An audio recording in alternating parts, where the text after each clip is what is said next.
Prehašenje radioteleviziji Bačka predstavitelje nacionalno osobi tu Rusnacoh i odboru za informovanje budu kontaktovati z lokalni vlastci u opštini Verbac.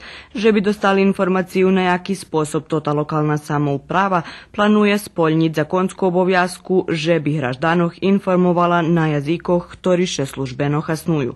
Oni še budu informovac i o obstavinoh u informativno-propagandnim centru Kula, že bi doznali jaki stanutim mediju. Ište vše čeka urjadova odluka i vše jak skacka skupštine opštini Verbac, gdje bude prinješene, že toto podprijenstvo bude zahašene.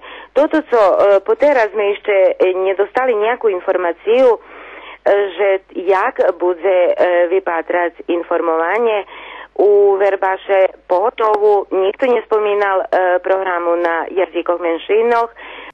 U neihozacim periodu še dozna suđba lokalnih medijoh, ktori svoje zmisti emituju i na menšinskih jazikoh, a predsjedatelj nacionalno osobi tu Rusnacoh Slavko Rac predstavil alternativnu možljivost. Projekt pod robotnu nazvu Ruten Info, ktori bi objedinjel informaciji zo šitskih vekših mestoh gdje žiju Rusnaci.